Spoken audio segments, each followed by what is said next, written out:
Sometimes history curtain slips. At Beijing's recent parade marking the end of World War II, the cameras were supposed to capture marching soldiers and smiling dignitaries. Instead, for a few unguarded moments, they captured something else, a private exchange between Xi Jinping and Vladimir Putin. Putin's translator was heard saying in Chinese that human organs can be continuously transplanted.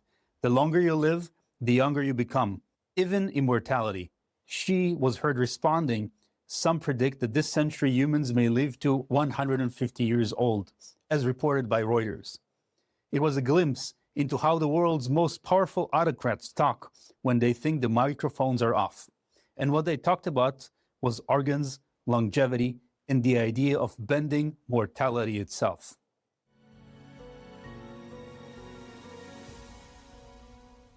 Welcome to Global Risk Profile, where we break down the headlines that matter and the ones that should.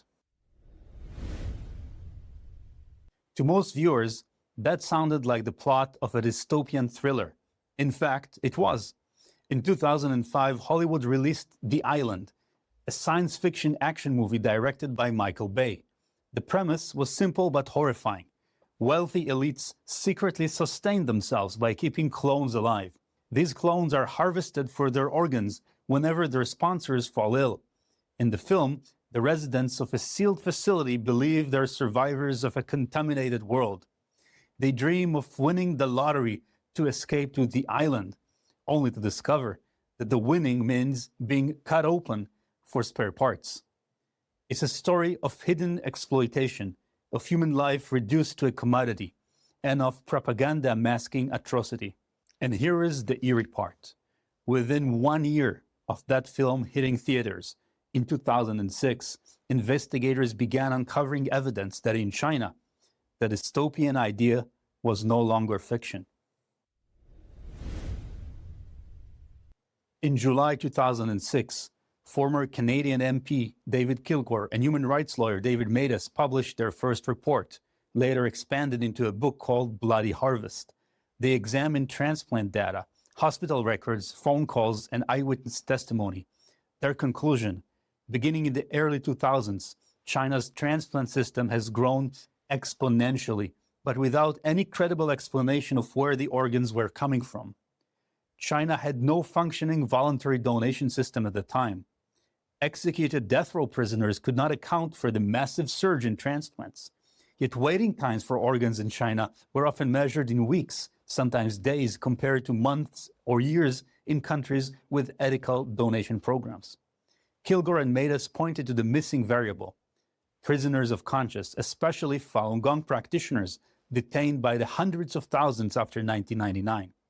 Many were reported to have undergone systematic blood testing and medical exams in custody, tests that make little sense for routine detection, but perfect sense for building a live organ bank.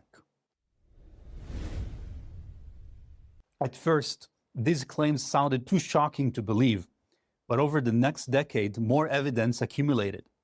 Chinese transplant doctors boasted in medical journals about donors available on demand. International patients traveled to China for transplants with implausibly short wait times.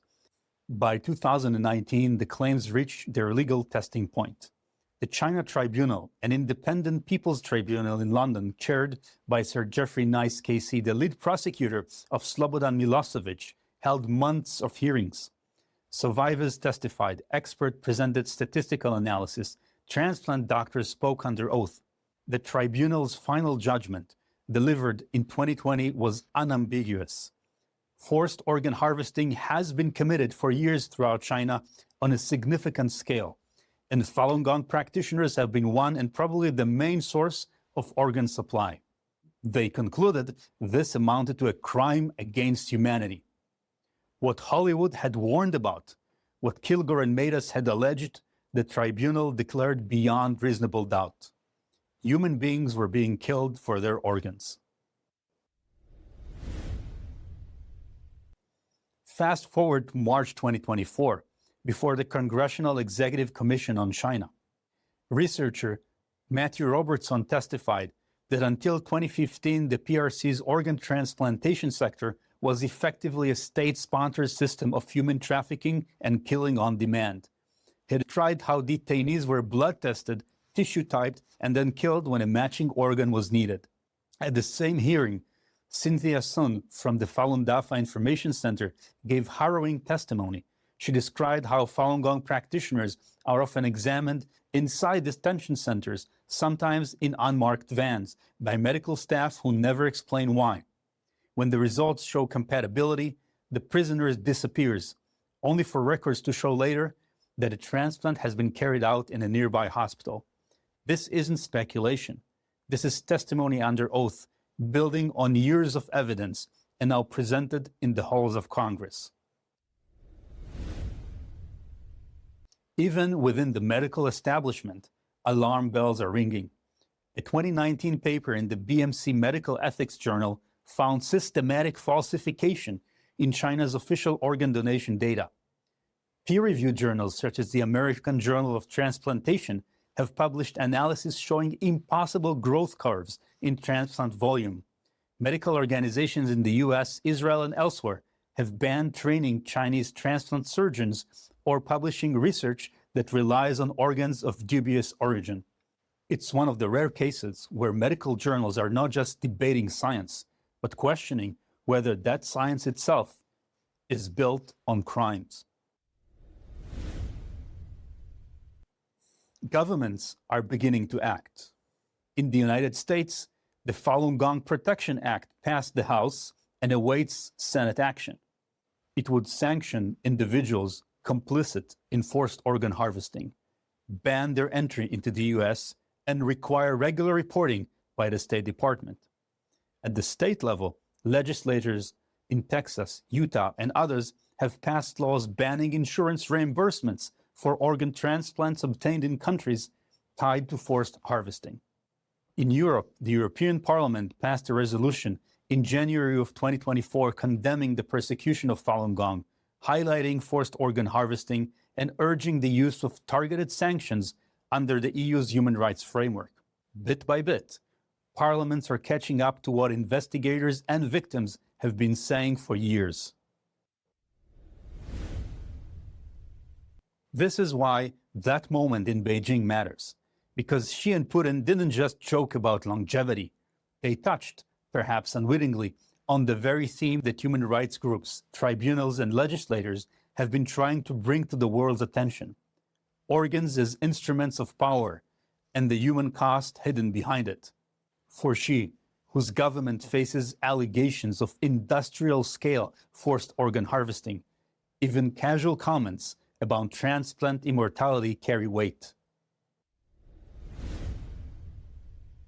When The Island came out in 2005, it was dismissed as over-the-top sci-fi. A year later, reality began to catch up. Today, the evidence is overwhelming. Forced organ harvesting in China has happened and may still be happening. The question is no longer whether it's real, but whether the world will act on it. Legislation is moving. Resolutions are being passed. Medical associations are drawing lines. But accountability is still partial, still fragile. So that hot mic moment shouldn't just make us raise an eyebrow.